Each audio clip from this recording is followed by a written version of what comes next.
Halo Sobat ASN, selamat datang di channel YouTube Fungsional Indonesia.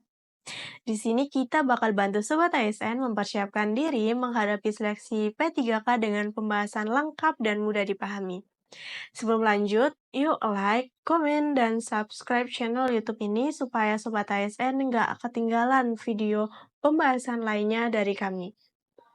Nah, di video kali ini kita akan bahas soal-soal P3K untuk formasi jabatan pengawas transportasi darat. Pembahasan ini bakalan penting banget karena bisa bantu Sobat ASN memahami pola soal dan fokus belajar di bagian yang tepat. Yuk langsung aja kita mulai pembahasannya.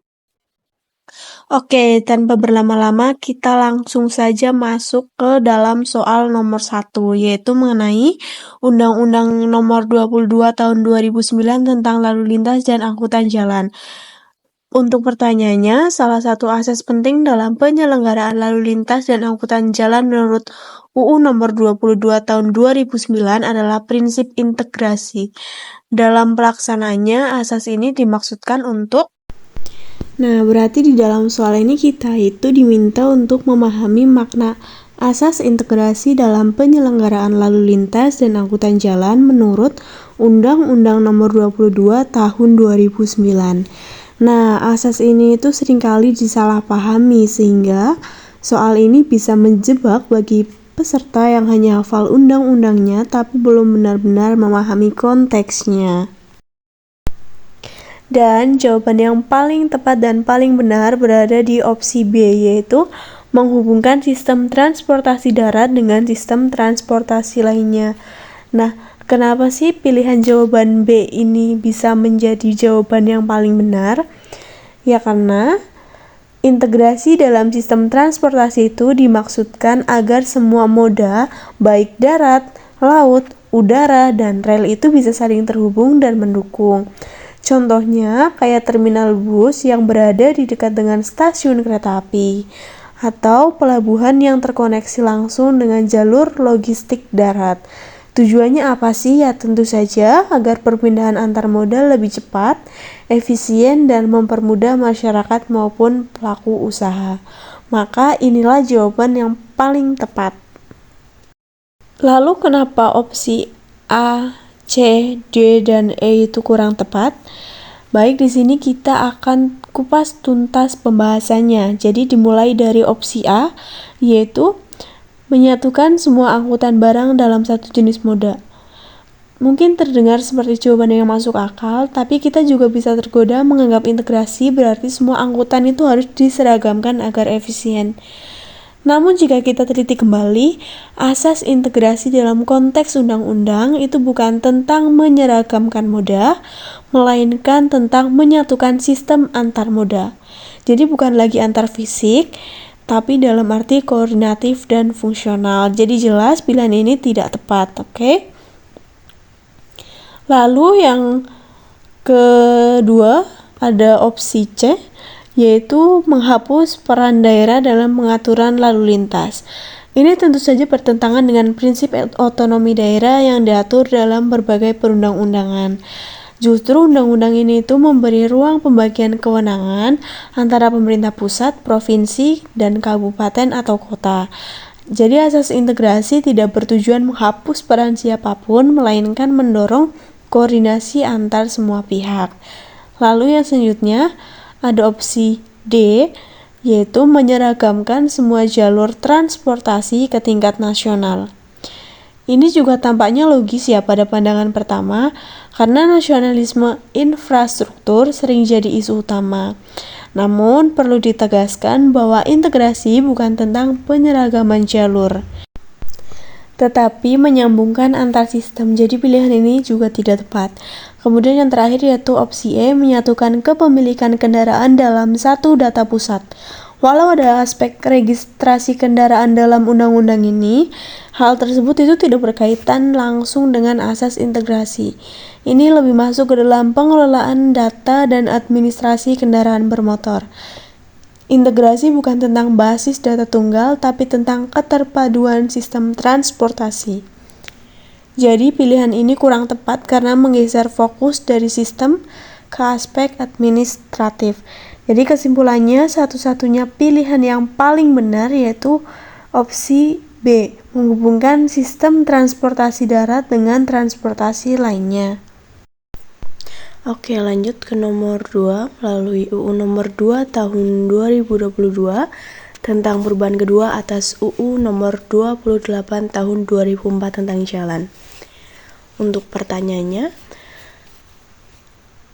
manakah di antara berikut ini yang paling sesuai dengan prinsip-prinsip penyelenggaraan jalan menurut Undang-Undang Nomor 2 Tahun 2022? Jadi untuk jawaban yang paling tepat adalah opsi C, yaitu transparansi, akuntabilitas, partisipasi, efisiensi, dan berwawasan lingkungan menurut Pasal 5 Undang-Undang Nomor 2 Tahun 2022. Lalu kenapa untuk opsi A, B, D, dan E itu kurang tepat? Di sini saya akan membahasnya satu persatu dimulai dari opsi A. Ia hampir benar, tapi tidak menyebut partisipasi dan berwawasan lingkungan. Padahal keduanya ini prinsip utama menurut pasal 5. Kemudian, opsi B itu mengandung istilah umum seperti manfaat ekonomi dan pemerataan, tapi tidak disebut secara eksplisit dalam pasal yang membahas prinsip penyelenggaraan. Lalu, yang selanjutnya ada opsi D, tanggung jawab sosial dan keberlanjutan memang penting secara umum, tapi tidak menjadi frasa yang disebut langsung dalam UU ini. Kemudian opsi E, kepentingan strategis nasional bisa jadi tujuan pembangunan, tapi tidak disebut sebagai prinsip penyelenggaraan dalam pasal 5. Selanjutnya, yaitu ada soal nomor 3. Di sini mengenai dasar-dasar pengaturan lalu lintas. Jadi untuk pertanyaannya, berdasarkan prinsip dasar pengaturan lalu lintas, langkah mana yang paling tepat untuk mengatasi permasalahan tersebut secara berkelanjutan? Jadi di sini masalahnya adalah kemacetan parah pada jam sibuk yang disebabkan oleh tidak optimalnya pengaturan waktu sinyal lampu lalu lintas dan kurangnya petugas di lapangan. Nah, untuk jawaban yang paling tepat yaitu ada di opsi D, yaitu mengoptimalkan manajemen simpang dengan penyesuaian sinyal berbasis data dan penempatan petugas di waktu sibuk. Ini selaras dengan prinsip dasar pengaturan lalu lintas, berbasis pada data, memperhatikan pola arus lalu lintas, lalu memperhatikan kondisi waktu nyata dan didukung dengan kehadiran fisik petugas untuk mengarahkan dan membantu pengendara saat dibutuhkan. Kemudian mengapa opsi A, B, C, dan E dianggap kurang tepat? Baik, simak saja pembahasannya untuk mengetahui mengapa opsi-opsi tersebut dianggap kurang tepat. Yang pertama yaitu ada opsi A, menambah jumlah rambu peringatan di sekitar persimpangan. Sekilas tampak seperti solusi yang baik, tapi jika kita kembali ke akar masalahnya, maka penambahan rambu hanya memberikan informasi tambahan dan tidak akan memperbaiki sirkulasi arus kendaraan bila sistem sinyalnya tidak efisien. Lalu untuk opsi B, kenapa dianggap kurang tepat? Mengalihkan arus lalu lintas ke jalan alternatif tanpa penyesuaian sinyal juga tampaknya memberi solusi yang cepat. Tapi dalam praktiknya, pengalihan arus, penyesuaian sinyal tanpa perencanaan matang justru bisa menimbulkan kemacetan baru di titik lain. Jadi langkah ini hanya memindahkan masalah, bukan menyelesaikannya. Lalu untuk pilihan C, kenapa dianggap kurang tepat? Karena meningkatkan durasi lampu hijau tanpa analisis pergerakan kendaraan terdengar logis, tapi ini adalah sebuah jawaban jebakan. Karena sistem sinyal itu harus berbasis data dan perlu dianalisis polanya, jumlah kendaraannya, waktu puncak, dan tingkat kejenuhan arusnya. Tanpa itu, perubahan durasi lampu hanya akan memperburuk kemacetan di titik lain. Kemudian pilihan E, kenapa dianggap kurang tepat? Yaitu memperlakukan penutupan sementara salah satu jalur masuk ke simpang saat padat. Ini tuh malah jadi bisa mengganggu distribusi lalu lintas. Nah, penutupan jalur tanpa kajian mendalam akan menyebabkan backlog kendaraan di titik-titik lain dan justru menimbulkan kemacetan baru. Strategi seperti ini mungkin efektif dalam kondisi darurat, tetapi tidak cocok sebagai solusi jangka panjang dan berkelanjutan. Oke, lanjut ke soal nomor 4 mengenai prinsip dasar keselamatan angkutan jalan. Pertanyaannya adalah, prinsip dasar keselamatan angkutan jalan menekankan pada pentingnya pengendalian risiko dalam setiap tahapan perjalanan. Nah, dalam konteks ini, aspek yang paling berkaitan langsung dengan keselamatan operasional angkutan adalah untuk jawaban yang paling tepat dari pertanyaan tersebut adalah opsi C. Kenapa opsi C dianggap sebagai jawaban yang paling tepat? Karena jawaban ini menyentuh dua inti keselamatan operasional. Yang pertama, kondisi fisik kendaraan itu bisa menyangkut rem, ban, lampu, kemudi, dan lain-lain. Kemudian kompetensi pengemudi menyangkut keterampilan, pengetahuan, dan uji kompetensi sesuai regulasi. Hal ini juga tercermin dalam praktik pemeriksaan teknis dan uji SIM kompetensi yang jadi syarat legal operasional kendaraan dan pengemudi. Jadi sudah tahu ya, untuk jawaban yang paling tepat adalah opsi C. Kemudian untuk opsi A, B, D, dan E itu kurang tepat karena opsi A dianggap kurang tepat karena ini lebih ke disiplin operasional dan aturan umum, bukan menyentuh aspek kelayakan teknis atau standar uji keselamatan. Kemudian opsi B dianggap kurang tepat juga karena ini administratif, seperti STNK dan SIM itu penting, tapi tidak menjamin kondisi kendaraan layak atau pengemudi kompeten secara teknis. Kemudian opsi D dianggap kurang tepat juga karena menyangkut perlengkapan tambahan, bukan kondisi dasar kendaraan atau kemampuan pengemudi. Dan yang terakhir yaitu opsi E, kesiapan rute dan waktu operasional. Ini merupakan bagian dari perencanaan logistik, bukan terkait langsung dengan layak atau tidaknya kendaraan dan pengemudi. Lanjut ke soal nomor 5.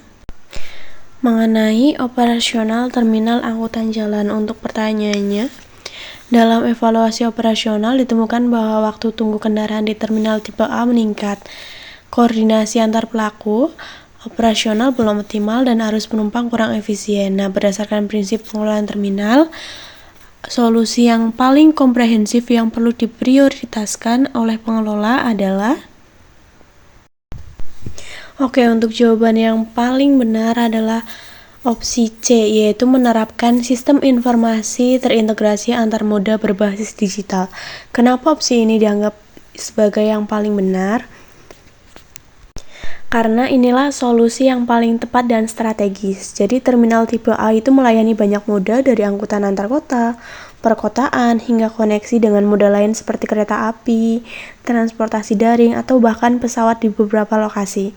Nah, tanpa sistem informasi yang terintegrasi dan berbasis teknologi, perpindahan moda akan selalu kacau.